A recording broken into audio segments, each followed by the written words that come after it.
All right, so we should be able to finish up the new class war today, and I get to move on to a different book finally. Yeah, so let's just get into it.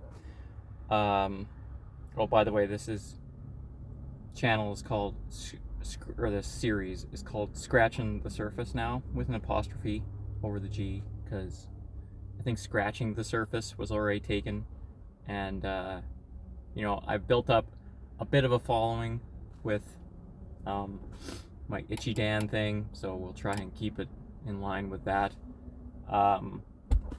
Yeah. And then I don't have to necessarily do this only at work, so, but I probably still will. Anyway, let's get into it.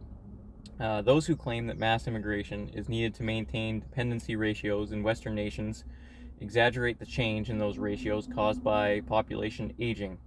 Under a scenario in which U.S. immigration was slashed by 2/3 to stabilize the population, in 2060 there would be 2.2 workers per retiree compared to 2.5 workers in an alternate scenario in which the U.S. adds 46 million net immigrants by 2060. This is hardly a crisis. Yeah, that probably takes some unpacking, huh? Those who claim that mass immigration.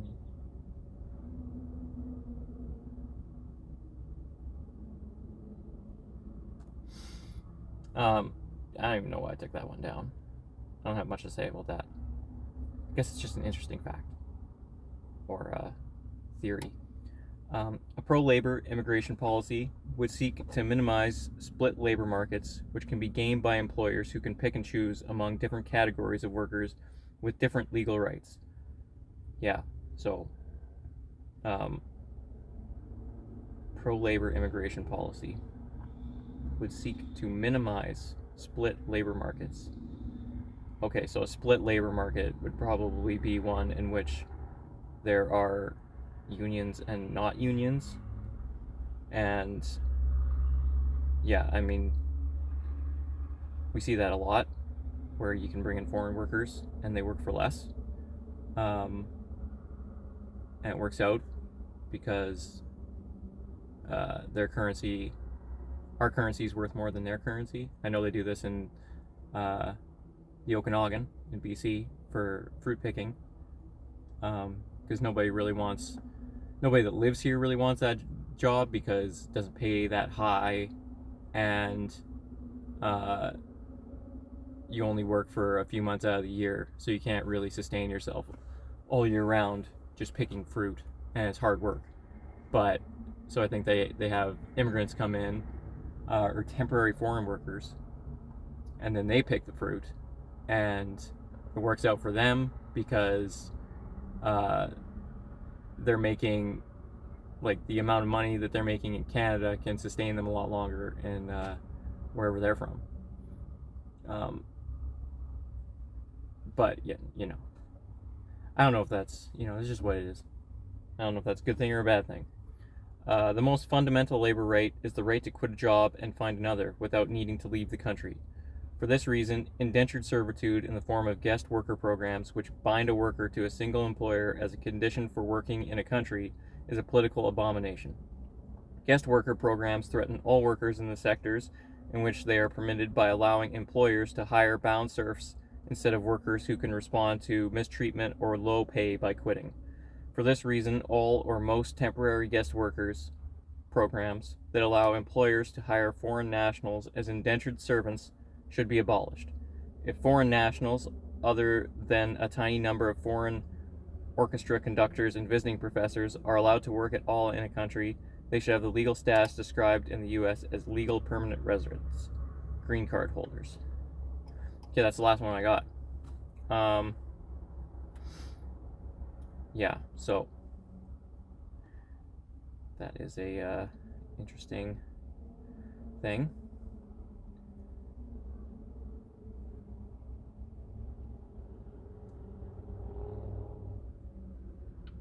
Well, there's a lot of the book left that I didn't get to. I can read a little bit of the epilogue.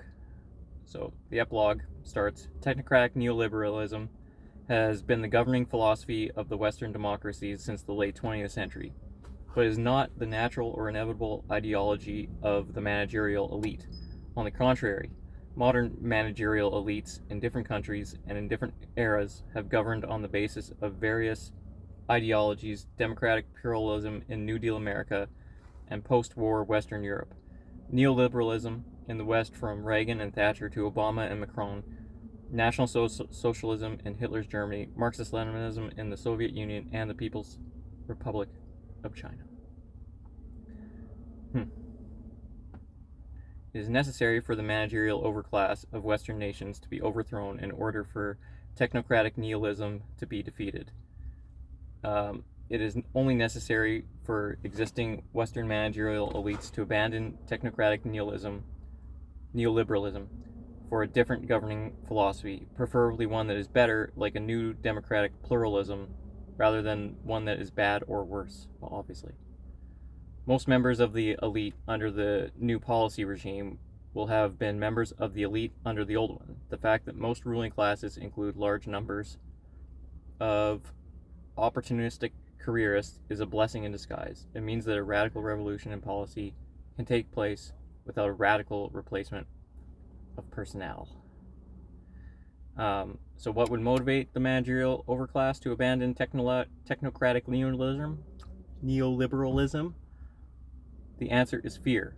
History demonstrates that ruling classes of any kind are reluctant to share power with the ruled unless they are afraid of the ruled or afraid of rival countries.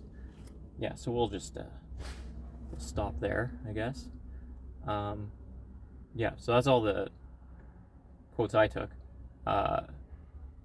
Some of them were more heady than I remembered, and I was kind of new to taking the quotes. I'm trying to, when I'm doing this, I'm trying to try to find like the most meatiest of the author's kind of theorem, I guess, or whatever their viewpoint is. I'm trying to really get it to a brevity level. I'm all about brevity. So, yeah, I hope it was enjoyable. I think the next one I'm going to do is Coming of Neo-Feudalism, because I found that to be a pretty interesting book, and it was by more of a left-wing author, so kind of have some balance, I guess. I do try to, I feel like I'm a little bit more right-leaning economically anyway. Socially, I'm more liberal. We've all heard that before, fiscally conservative, socially liberal. Pretty, even though I don't even know if that's working. Maybe we should be fiscally liberal and socially conservative. Wouldn't that be fun? Probably not. But yeah, I try to balance my viewpoint. I try to take in both sides of the argument, and I definitely have my biases, based on my, where I grew up and who I've grown up with, and the politics of my family and stuff like that, because they say a lot of your political affiliations and stuff like that are very highly correlated with those of your parents and stuff. So I think there is an argument to be made that it is it's not really something that you get to choose too much. I think it's very possible that you were kind of born with a certain set of politics, and your environment shapes them somewhat, but I don't know. Anyway, yeah, that's it.